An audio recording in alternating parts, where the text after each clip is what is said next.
নমস্কার, রিমস রেসিপিতে সবাইকে স্বাগত জানাই। আজকে বানাবো নিরামিষ ঘুগনি। এটা বানানোর জন্য 200 গ্রাম মটর আমি সারা রাত ভিজিয়ে রেখেছিলাম। এবার এটাকে এখন সিদ্ধ করে নেব। তার জন্য মটরগুলো প্রেসার কুকারের মধ্যে নিয়ে নিয়েছি। এবার মটরগুলো যাতে ডুবে যায় সেই পরিমাণ জল দিতে হবে। তারপর হাফ চা চামচ নুন আর অল্প একটু হলুদ দিয়ে এটাকে 4টে সিটি দিয়ে সিদ্ধ করে নেব। এবার একটা ভাজা মশলা বানাবো। তার জন্য গ্যাসে কড়াই বসিয়ে 1 চামচ ধনে, 1 চামচ জিরে, একটা শুকনো লঙ্কা, 2টো ছোটো এলাচ আর অল্প নুন দিয়ে কিছুক্ষণ ভেজে নেব। কম আঁচে মিনিট 2 মতো ভেজে নেওয়ার পর এটাকে নামিয়ে ঠান্ডা করে গুঁড়ো করে নেব। এরপর একটা বাটিতে হাফ চা চামচের একটু কম কাশ্মীরি লঙ্কার গুঁড়ো, হাফ চা চামচের একটু কম হলুদ গুঁড়ো, 1 চা চামচ ধনে গুঁড়ো, 1 চা চামচ জিরে গুঁড়ো দিয়ে অল্প জল দিয়ে এটাকে একটা পেস্ট বানিয়ে রেখে দেব। যেহেতু মটরটা সিদ্ধ করার সময় আমি অল্প হলুদ গুঁড়ো দিয়েছি, তাই এই মশলাটার মধ্যে অল্প হলুদ দিলাম। এবার 1 ইঞ্চি আদা, 3টে কাঁচা লঙ্কা আর 2টো টমেটোকে একসঙ্গে পেস্ট করে নেব। এদিকে মটরটা সিদ্ধ হয়ে গেছে। এবার এটাকে সাইডে রেখে গ্যাসে কড়াই বসিয়ে দেব। তাতে 2 টেবিল চামচ সর্ষের তেল দেব।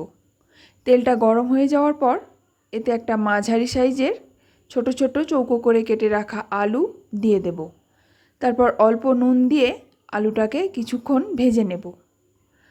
আলুটা যখন খুব ভালো করে ভাজা হয়ে যাবে তখন তুলে নেব।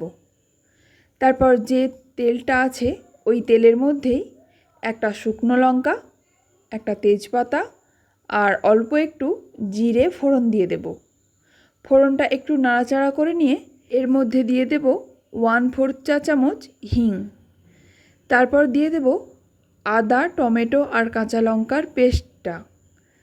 এবার মশলাটাকে খুব ভালো করে কষিয়ে নেব যতক্ষণ না টমেটো আর আদার কাঁচা গন্ধটা চলে যায়। মশলাটা ভালো করে কষানো হয়ে যাওয়ার পর এবার এর মধ্যে দিয়ে দেব গুঁড়ো মশলার যে পেস্টটা বানিয়ে রেখেছিলাম সেটা। তারপর আরও 1 থেকে 2 মিনিট মতো কষিয়ে নেব। মশলাগুলো খুব ভালো করে কষিয়ে নেওয়ার পর এবার এর মধ্যে দিয়ে দেব আগে থেকে ভেজে রাখা আলু। তারপর মশলার সঙ্গে কিছুক্ষণ নাড়াচাড়া করে নিয়ে এবার এর মধ্যে দিয়ে দেব সিদ্ধ করা মটর। মটরটা দেওয়ার পর ভালো করে মিশিয়ে নেব। তারপর নুনটা ঠিকঠাক আছে কি না একটু দেখে নেব। আমার এখানে নুনটা একটু কম লাগছিল, তাই আমি অল্প করে নুন দিয়েছি। তারপর 1 চা চামচ মতো ভেজে গুঁড়ো করে রাখা মশলাটা দিয়ে দেব। তারপর ভালো করে মিশিয়ে নিয়ে মাঝারি আঁচে ঢাকা দিয়ে মিনিট 5 মতো রান্না করে নেব। 5 মিনিট পর ঢাকনাটা খুলে আবারও একটু নাড়াচাড়া করে নেব। এরপর এর মধ্যে দিয়ে দেব অল্প একটু গরম মশলার গুঁড়ো। আপনাদের কাছে যদি ধনেপাতা থাকে অল্প ধনেপাতা কুচি এই সময় দিয়ে দেবেন। তারপর ভালো করে মিশিয়ে নিয়ে গ্যাসের ফ্লেম বন্ধ করে নামিয়ে নেব। রেসিপিটা যদি ভালো লেগে থাকে তাহলে প্লিজ একটা লাইক, শেয়ার আর সাবস্ক্রাইব করে দেবেন। ধন্যবাদ।